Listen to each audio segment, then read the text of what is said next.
pieces of holly to share with you. John has made this presentation several years ago, but it's always, I'm sure that there's been several pieces added to his collection since that time. So I'm sure that there will be some here that most of us have never seen. And as usual in any presentation, there will be some items and some educational information that will be beneficial to all of us. So we'll now turn the program over to John and say again, thank you, John, for bringing that to us.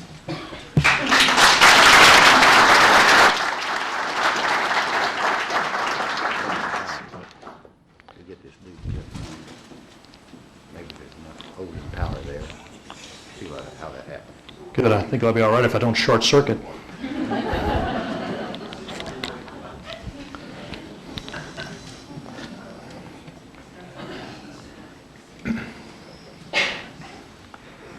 Well, good morning, and I'm happy to be able to report today that we have some decent carnival glass in Minnesota, and it's not all in Forest Lake and Bruce Hill's house.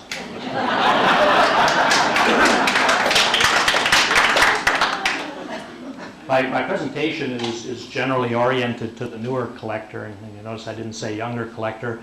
I'm one of the younger old collectors that's been around for a while. My wife is again not here.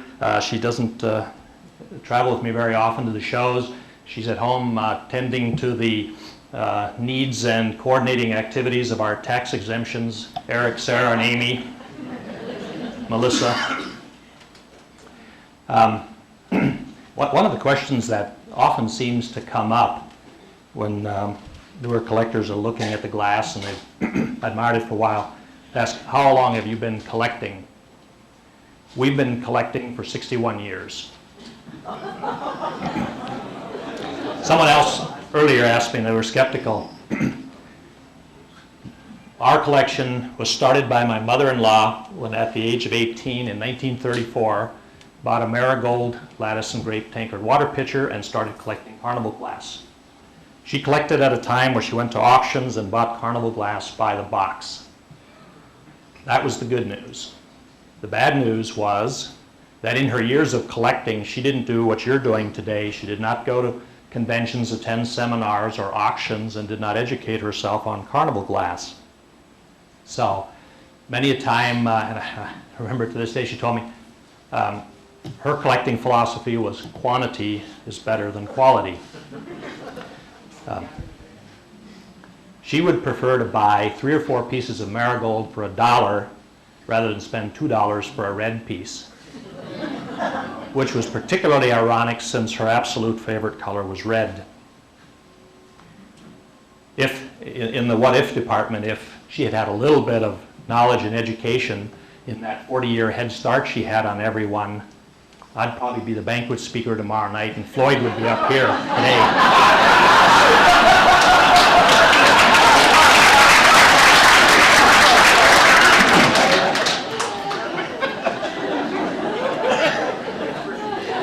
When she launched us on our collecting career, when she passed her collection to my wife, my co-collector of 25 years, she imparted her 2 profound points of wisdom on collecting carnival glass. Always look for the N in the bottom and stay away from green glass. It's not too desirable. When we finally acquired the collection, we started looking at the then available literature, the Edwards book, the few price guides available, and started to realize there was other glass around. So we decided we'd sell the duplicates in our collection and buy some of these other patterns that we were seeing in the literature. So to do that, we put an ad in the Minneapolis paper, large amount of carnival glass for sale. I didn't know it at the time, but the then Secretary of the Heart of America, the Bulletin Secretary, lived just a few miles down the road from me. He called up, talked to my wife, and she told him how we'd had this long-time collection that had never seen the light of day and nobody else had seen it. So, of course, he had to come and look at it right away. And I can remember to this day when he came over, he was, of course, full of anticipation. He was going to pick this multi-decade collection. And when he walked in, the expression on his face when he said, "My God, it's all marigold."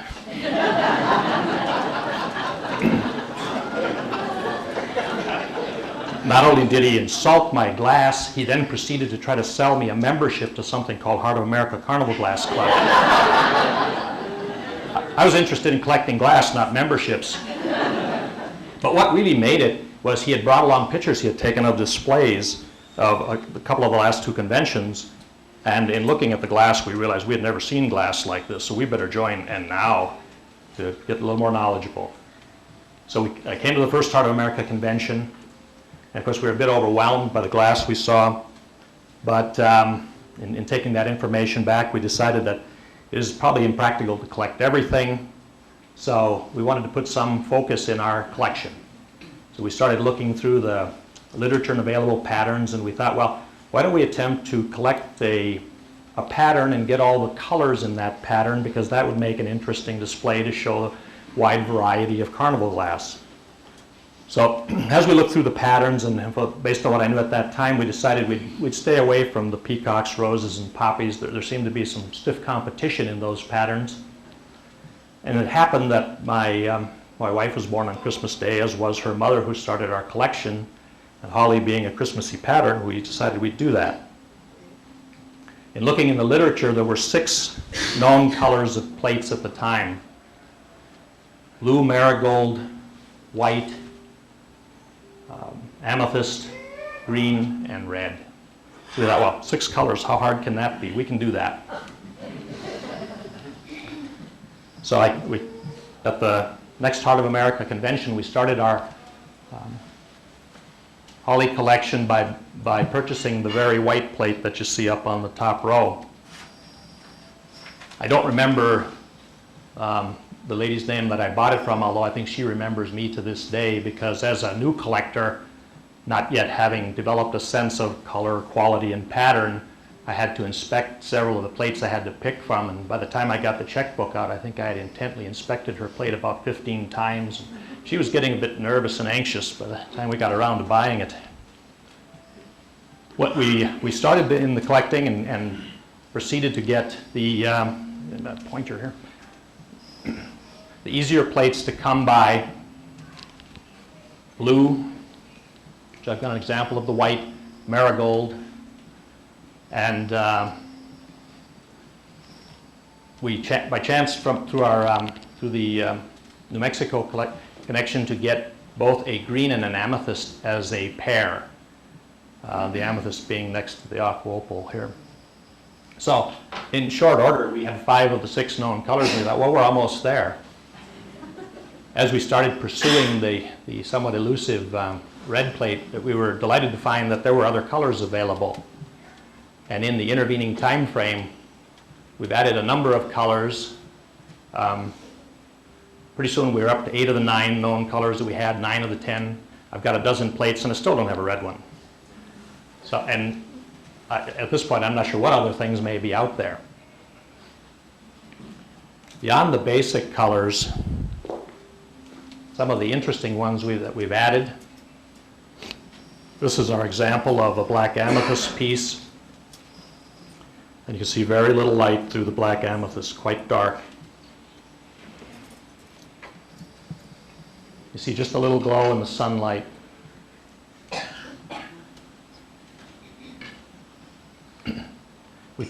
We chanced recently, through our friend in Forest Lake, to buy a teal green plate.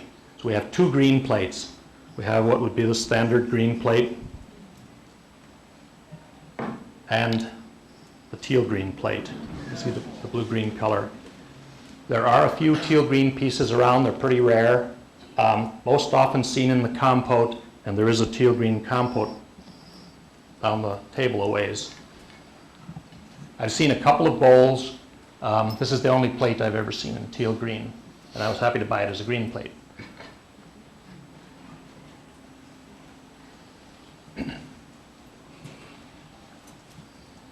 Several people have asked me just before the presentation about this piece. This piece is an oddity rather than a rarity, in that it is not iridized on the front, but it is iridized on the back. Just like the blue bowl sitting in front of the rose bowl. I'd like to find a few more of these because it makes a very interesting effect when displayed at times, depending on how the light hits it, it looks opalescent. Those tend to be overlooked by other than pattern collectors as a not completed piece of Carnival glass, but to a pattern collector, they're quite a find.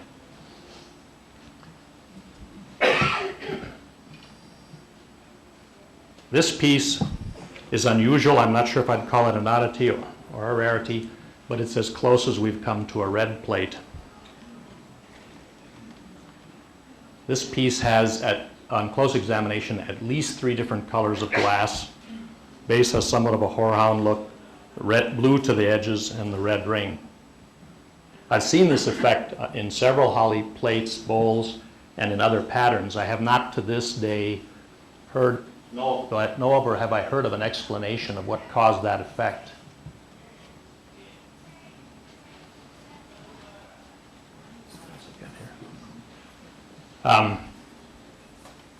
The aqua opal piece, the then bulletin secretary who came over to, we'd go over to each other's house and look at each other's acquisitions in glass. One day he came by and said, "John, you old holly collector, you won't believe what color plate has just surfaced out east." And I would never have guessed aqua opal because at that time we did not know of any aqua opal pieces. There were none in the literature. Took me quite a while to get in front of that plate and purchase it, but when I did, I decided I wouldn't tell him anything. And a few months later, when he came over and he was walking around looking at the plates, he said, "What is that color?" So that's just an aqua opal piece I happened to pick up. It is the one known aqua opal holly plate. Aqua opal, particularly pastel and Fenton's, quite rare. There are, to my knowledge, only 2 orange tree plates known and 3 leaf chain. So if you come upon any aqua opalescent in Fenton, look closely at the price tag. There may be a real opportunity there. The Celeste blue piece, there are a couple of those known. I have seen one other one. It's not, I believe, nearly as pretty as this one. I knew about this piece. I went to the Canadian convention. Tried my darndest for a couple of years to buy it privately. Was not successful in doing that, so I ended up buying it at auction. I think around 1988. If you look in the old auction guides, you'll see a little bit of a write-up on that. One of the reasons that, let me step back a minute. When you buy a piece of glass like this, if it happens to get in the big buck list, particularly high in the big buck list, one of the things you may have happened to you is you may get invited to a shindig like this to come and explain what you were doing. Did you have a plan, or was it as we suspected?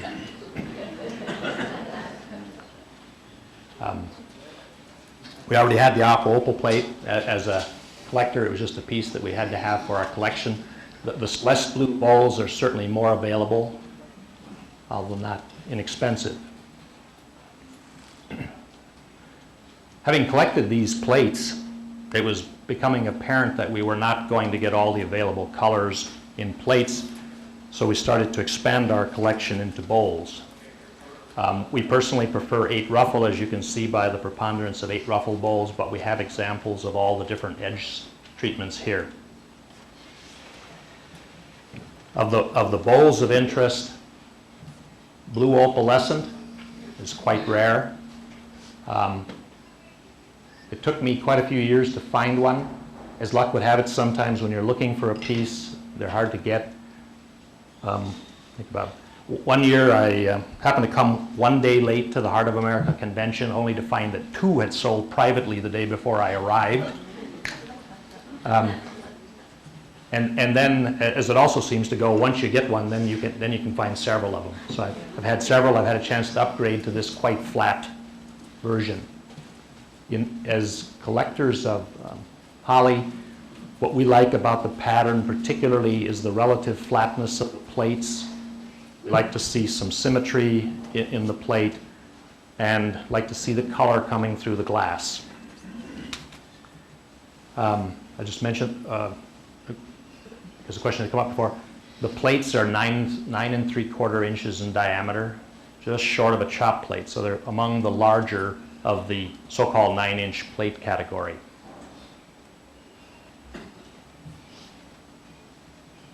This is an example of moonstone, and right beside it is another quite rare piece that you don't see come up very often. This ice cream shaped bowl happened to be in the room of a fellow from Minnesota. Had been there a couple days. I looked at it and I thought, well, it's another moonstone holly bowl. I've already got a decent one. I'll just ignore it. And I've learned my lesson over time to look all the time, because later I happened to be in a room and here's a bowl sitting on a bed, and I thought, marigold on milk glass, that's unusual. I wonder what pattern that is. Turn it over, holly. How much do you need for this? And the distinction between the two, moonstone it can come all the way to almost clear with some white swirls, but generally somewhat translucent, where the milk glass is quite white in look. So milk glass pieces in holly are quite unusual.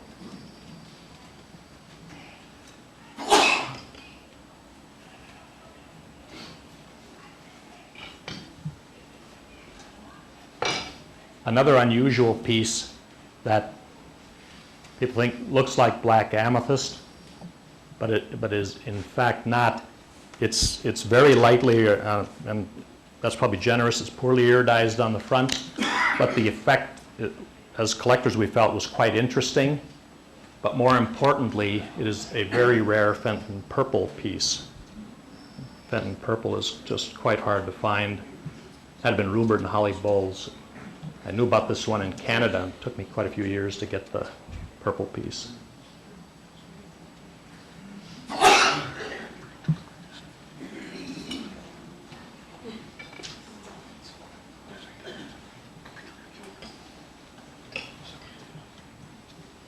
At the time we first began collecting in the Heart of America literature, there was some debate about whether Fenton actually made a true amber piece, or were they just dark amethyst pieces. I chanced to find this one right at a shop in Minneapolis, and amber, while it's not a common color, it certainly does exist.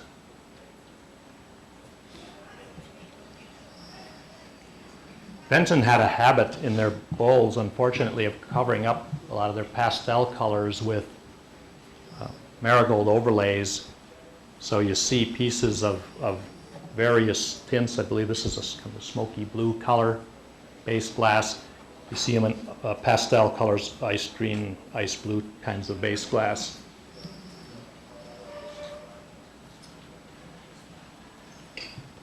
Sometimes you have to work hard as a collector, sometimes you just get plain lucky. One evening, just out of the blue, I got a call from England. A gentleman said somebody had given him the name, and he had a very pastel aqua opal holly bowl. Was I interested in buying it? And of course I was. He said if he could sell it, he'd like to use the proceeds to come to the Heart of America convention. So we were able to strike a deal quite quickly. This is the only known aqua opal holly bowl. When he sent it to me, when he was sending it, he said, "Oh, I've got some other pieces, quite reasonable." He had an aqua opal dragon and lotus. I said, "Why don't you throw that in the box? I don't want that one to get lonely on the trip over."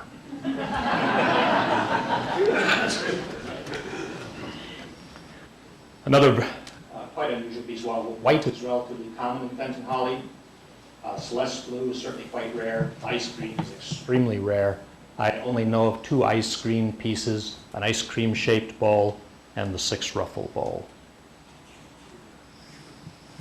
There are many little mysteries in Carnival glass. Here's one about Fenton holly. Of the bowls on the table, the two most rare, the aqua opal and the ice green, are in 6-ruffle. And while 6-ruffle isn't common, it's not rare either. But why are those rare ones in 6-ruffle and not in the other ones?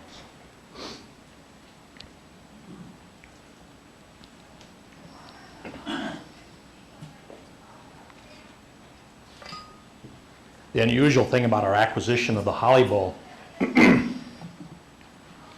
As a plate collector, you quite often hear people look at a bowl and say, geez, that would make a great plate. In our case, we had the plate first. One of the, like many of the Fenton red pieces. This one suffers from no amberina. This would make a great plate. The one red plate that exists that I'm willing to talk about because other people know about it. The Reinhardts have. I've seen that. It does not look red to the surface. It looks green, but it's as red as that bowl. We, on a trip out east a couple of years ago, chanced to come by West Virginia, stopped, saw the plate one more time on our way to the Benton factory.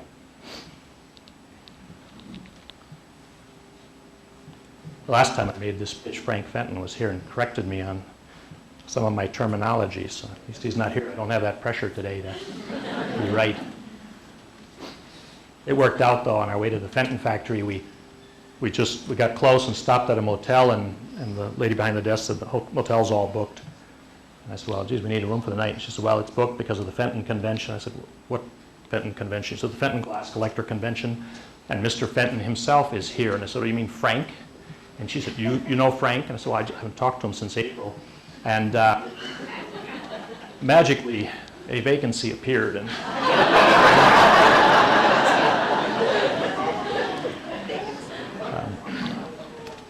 in the bowls,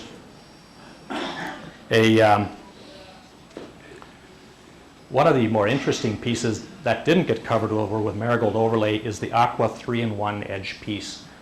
I consider this kind of a sleeper piece. It's relatively inexpensive, but it is just a gorgeous pastel piece.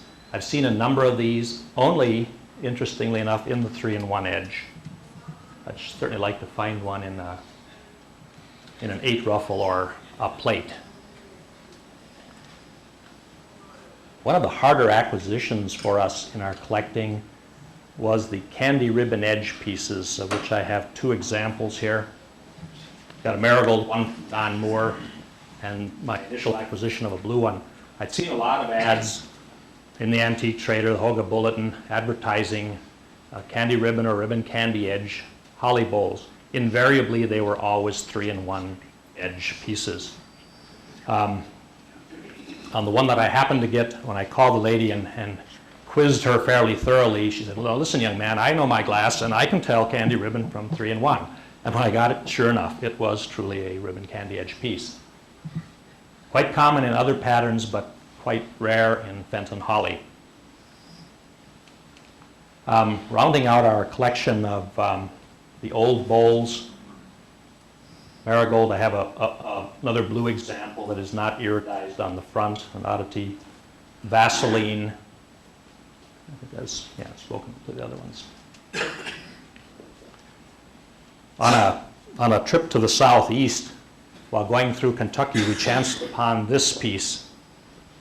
And this was a mystery piece to us. We didn't know what it was when we bought it, had it home for quite a few months, puzzling on what was the glassmaker trying to make out of this piece. And the mystery was resolved at the Heart of America convention when a member brought this other piece and said, I have a nut bowl for you. That's when the light went, nut bowl, the opposite of the rose bowl. There were no rose bowls in the literature at the time. I ran into rose bowls first at the International Convention. They had a rose bowl display. I went down, looked at the rose bowls, particularly at beaded cable. I was interested in that at the time. And when I came back to the room, my roommate said, what did you think of the holly rose bowls? And I said, what holly rose bowls are you talking about? He said, well, the ones in the display. So I had to run right back down. And since they didn't exist, I just couldn't see them. And sure enough, there were a blue and a marigold one in the display. There are a few of them around, relatively rare. On a trip to Canada, I chanced to come upon a pastel marigold one, which is the only one of those I know of. And since we have the nut bowl in the marigold, the amethyst on the far side, a quite dark-looking Vaseline, certainly there are probably some other holly rose bowls out there, and I'd certainly be delighted to hear about any that you know of.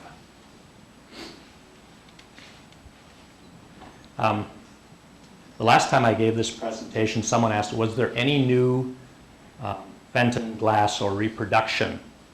So I brought along in the display a couple of examples. Fenton did, and I think these are the iridized pieces. They're the ones that I know of.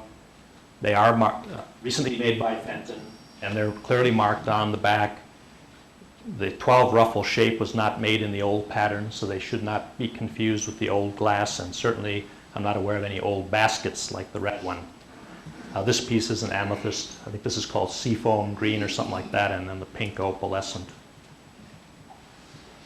The other example I have is old but not iridized. This is a depression piece. I haven't seen a pink one myself, but it's in the old literature. And I have seen a picture of a blue, totally uniridized piece. Compotes, while we weren't intending to collect those, we kind of got drawn into them by buying an unusual piece. And I might point out that within a collection like this, I would consider probably the marigold ice cream shaped bowl and the marigold compote to be the more common, least expensive pieces, but there's still room in the collection for those pieces. We started in buying the fairly unusual banana boat shaped piece. Not too many of those around, and of course once we got started we couldn't stop.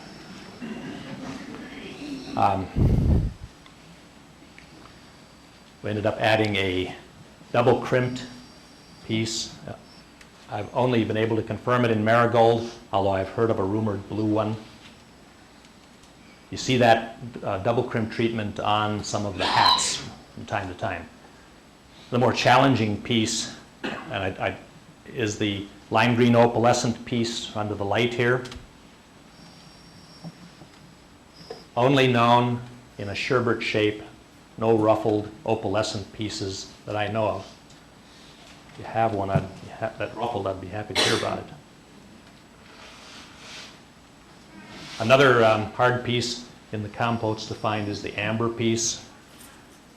Those tend to get mistaken and sold as marigolds, so if you're watching, and it's hard to see the most important piece of the compotes here, but you can only really tell the color through the foot because of the typical marigold overlay.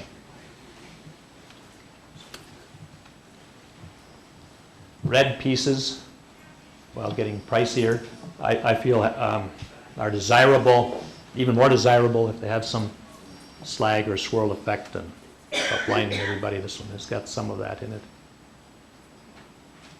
Looks somewhat opalescent on the edge.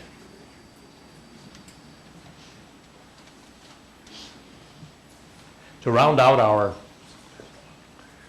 compote collection, I've brought a couple of Kreider re-iridized pieces.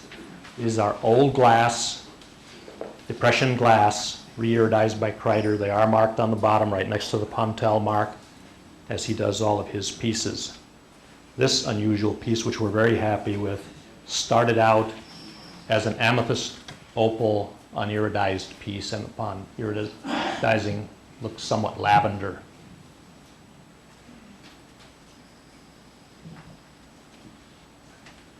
The only piece I don't have in the display, well, I don't have a black amethyst compote or a white one here.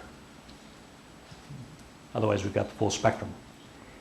We're not hat collectors as such. You could make a collection out of just collecting all the colors and shapes in any one pattern of hat shapes. But the amethyst opal hat is the only old amethyst opal piece of holly that I've been able to confirm. There are a few of these around. Any of the Fenton opalescent pieces, again, are quite rare. So we were happy to add that to our collection. This piece was sitting in a room under the light at the Heart of America just a few years ago, and I walked in the room and I thought, a aqua opalescent hat shape, probably blackberry wreath, but I'll take a look, and when I turn it over, I thought, holly, aqua opal, $50, I can do that.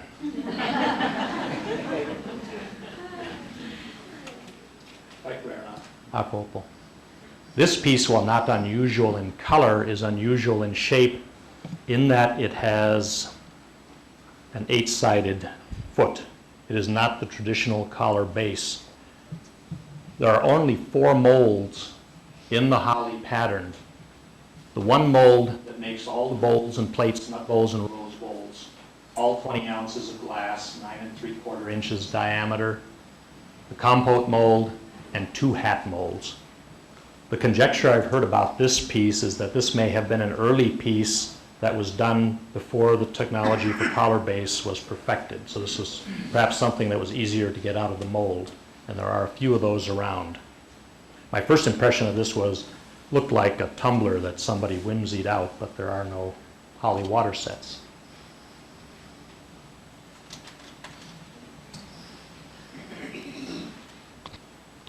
Let's see. I think that pretty well covers the basic color items that I've got in my presentation. We're certainly continuing to look. One of the fun things about collecting a specific pattern, after a while you come to believe that anything is possible, so you can keep looking. You can come to a convention, have a lot of fun looking, even if you don't buy a piece of glass, because in the very next room there may be that one piece you can add to the collection. And there are certainly some nice ones here for sale today, at the convention today, if anybody is interested in starting a holly collection. And that's what I've got. I'll take any questions on patent holly. That's been a good presentation. I answered everybody's question. John, is there an ice cream holly plate? Question is there an ice cream holly plate? There are none to my knowledge. Those are all the known colors with the exception of the red. Certainly, if there's a bowl, and if you look at all the colors of bowls that aren't represented in plates, there could certainly be an ice green, an amber, moonstone, milk glass. So keeps us, there's still a lot to look for. And none of those would surprise me, especially if we can have aqua opal pieces. Why not an amber plate, ice green? Question in the back, George? Is there such a thing as a peach opalescent holly ball? Thanks, George. Gosh, that hurts.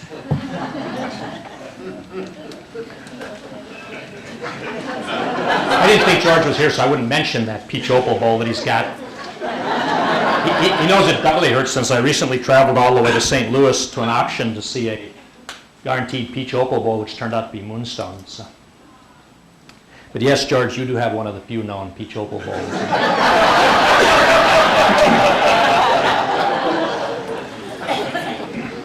I know there are a few more, but like the blue opal, they'll probably come in a bunch once I have a chance to buy one. In your dreams. Is fiery amethyst a legitimate color for that? I mean, I have fiery amethyst in the holly. I have not seen one myself that I would call a fiery amethyst, but considering, and if you look at the, I've seen enough of the Fenton pieces, not only in holly, but sister pattern, dragon, and lotus. There are so many variations of the different colors that any variation is possible. I haven't, for example, myself seen a lavender, but I would certainly expect that there is one because of the variations of amethyst. So fiery amethyst is very possible. Someone earlier had asked me, was the plate Celeste blue or ice blue? My view is the base color is Celeste, but a lot of the compotes go down in their pastel blues to very faint colors, so they certainly cover the whole gamut of variations. Does the Celeste blue come in the bowl, the various shapes of bowl, ice cream shape, or just the plate? I know for certain it comes in the ice cream and 8 ruffle. I have heard of but not seen a 3-in-1 edge in the Celeste blue. So there are several shapes and a number of those available. I recently had one with some damage and sold. I haven't replaced it yet, but they're certainly spectacular part of the collection. You get that peach opalescent that he's got, you reckon you'll be the banquet speaker next year? He will. I have some hope. George may have been collecting forever, but he can't live forever, so.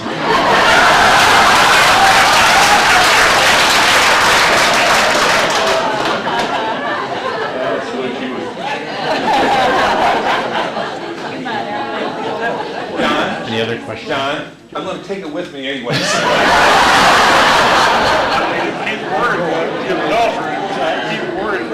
I had heard that was your plan, George, to take it all with you. Yes. Do you know if there's really a pepper plant hat shape, or is it just that holly with the six-sided base, eight-sided, six, whatever?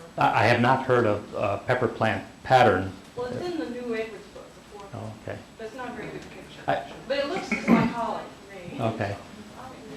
I guess I at least in our pattern, we had gotten so far beyond Edwards, I quit reading Edwards. He was kind of behind the times, I think.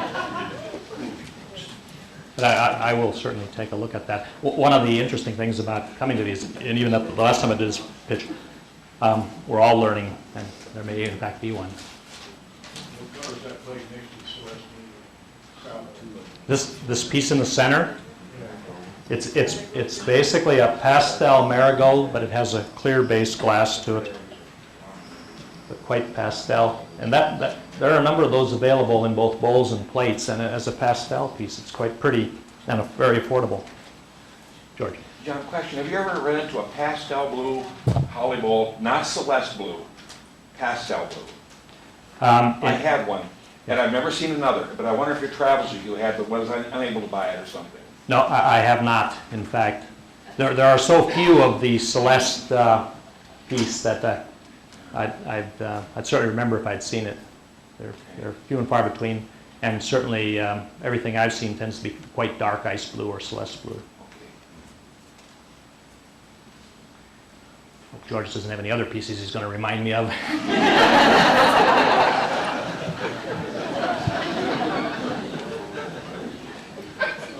Any other questions? John, in your search for holly pieces, have you ever heard anything about a red holly rose bowl?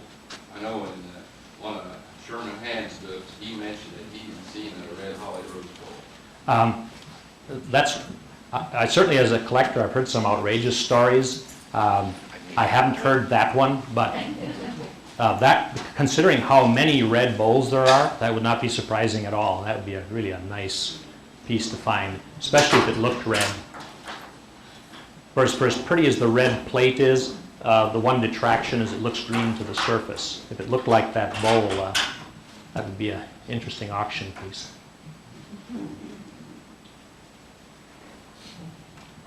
All right, well, if that exhausts the questions, I'm certainly available as we close here to answer any other questions. Thank you for coming.